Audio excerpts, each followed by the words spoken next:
If you have a new Dachshund puppy, it's a very exciting time, but something you don't want to forget about is getting their flea and tick treatment done. But when should that happen? Well, today we're here to help with that.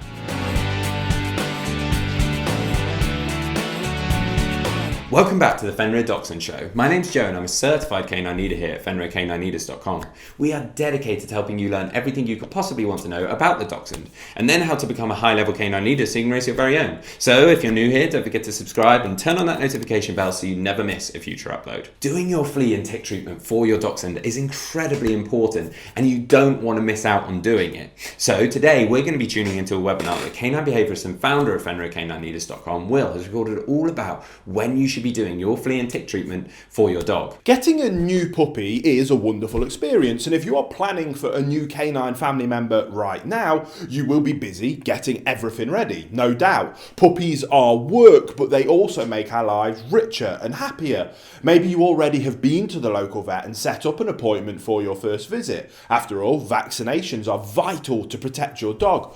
But what about flea and tick treatments? Well, in today's webinar, we will discuss at what age your puppy will need their treatments for inner and outer parasites.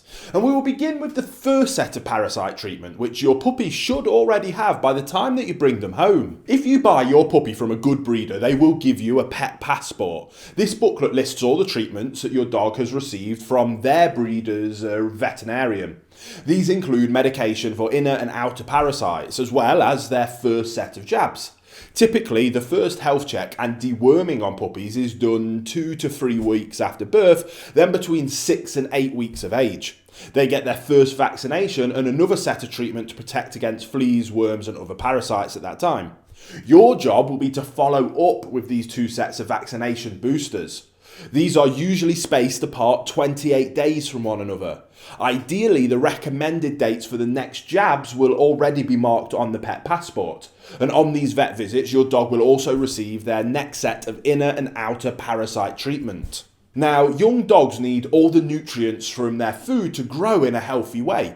This also means they absolutely need protection from intestinal worms, and whilst outer parasites do not hinder a puppy's digestion, they can cause serious discomfort, disease, and in extreme cases, a dangerous blood loss. Therefore, puppies need to be protected against fleas, ticks, mites, and insect bites. The good thing about these parasite treatments is they do not require separate vet visits. Either your vet will apply the appropriate medication themselves as a part of your consultation, or they will package them up for you. In the case of the latter, ask your vet to write down all the details for you, such as when exactly to give the medication to your puppy, how much of it, and whether to give it with food or on an empty stomach.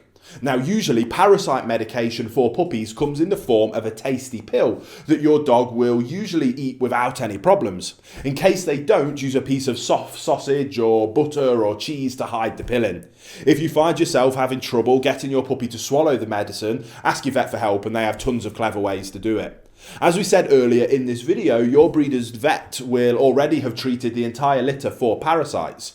All you need to do is keep up a regular schedule of treatment, which your vet will also be happy to provide.